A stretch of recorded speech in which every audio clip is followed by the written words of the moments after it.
Welcome back to Talk Testimonies, everybody. Today we're diving deep into a pretty big Supreme Court case, Fort Bend County, Texas v. Davis. Big one.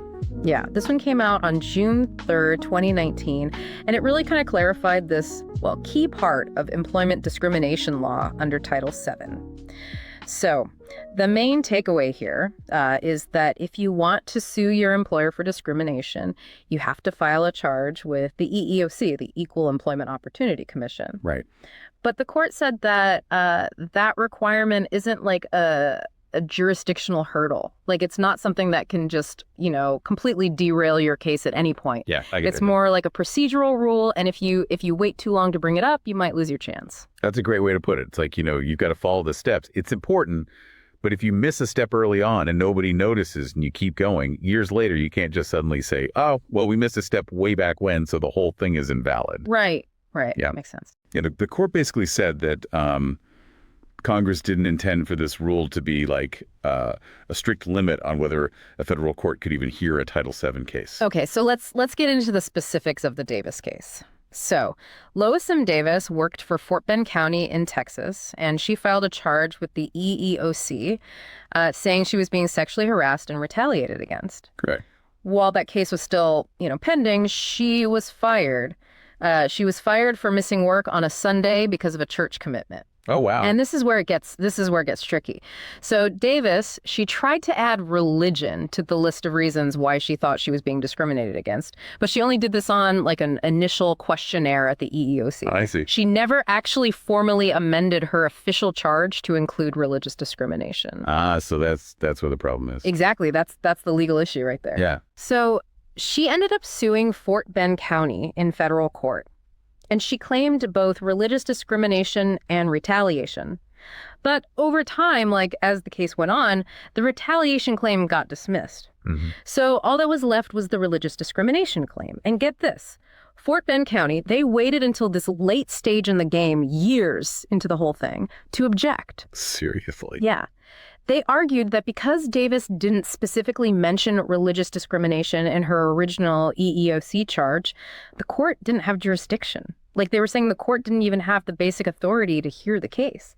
Wow, so they're using a procedural technicality to try and get the whole case thrown out after all this time. Exactly.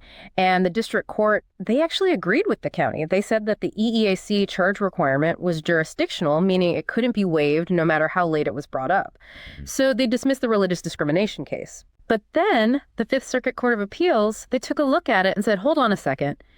They reversed that decision and said that, no, the charge filing requirement was just a procedural step, not a jurisdictional one. So they were basically saying it's like a rule of the game, but not a fundamental rule about who gets to play. Right, exactly. And because Fort Bend waited so long to object, they said, look, you missed your chance. You can't bring that up now. Interesting. So then it went up to the Supreme Court. Of course. And the Supreme Court sided with the Fifth Circuit. They really emphasize this difference between what gives a court jurisdiction, meaning the power to even hear a case, right, and the procedural rules, the steps that you have to follow during the case. It's a crucial distinction. It's the difference between needing to file your taxes in federal court versus needing to file them by a specific April deadline. Perfect analogy. One's about the core authority and the other is about, the process. Exactly. So jurisdictional rules, they define what kinds of cases a court can hear and who they have authority over. These are so fundamental that they can be raised at any time. Mm. But the court said that claim processing rules, those procedural steps, while important, are different. Right. You have to follow them. But if you don't object to a problem with those steps early enough, you can lose the right to object later. It all comes down to timing. Exactly. And the court pointed out that Congress can certainly make a requirement jurisdictional if they want to. They can write it right into the law in the part that talks about the court's power, or if the Supreme Court has always seen it that way, for a long time. Mm-hmm. But when they looked at Title VII, the law about employment discrimination, they saw that the rule about filing a charge with the EEOC, it's in a different part of the law. It's not in the section where it says what kinds of cases federal courts can hear. So the location of the rule in the law itself is a clue about whether it's jurisdictional or procedural. It sounds like the court is saying if Congress wants something to be a hard limit on a court's power, they need to make that super clear. Exactly. And then to kind of illustrate this, the court talked about other laws. They mentioned things like, if you want to challenge a Clean Air Act regulation in court, you have to have raised your objections during the rulemaking process first. Oh, interesting. Or if you want to sue for copyright infringement, you have to have registered your copyright. Okay. In those situations, if you didn't follow the rules at the beginning, it doesn't mean the court automatically can never hear the case. It just means that the other side can use that as a defense, but only if they bring it up early enough. So they're putting the EEOC charge requirement in that same category. It's a defense, but you can waive it if you don't use it in time. Now, Fort Bend County, they didn't just give up. They tried to argue that this rule about filing the EEOC charge, it should be jurisdictional. One of their arguments was that, the law talks about the charge filing process and the court's jurisdiction kind of close together in the same part of the law. Right. There's a textual link. So what did the court say about that? They weren't buying it. The court basically said that just because two things are mentioned near each other in a law, it doesn't automatically mean one of them is a limit on the court's power.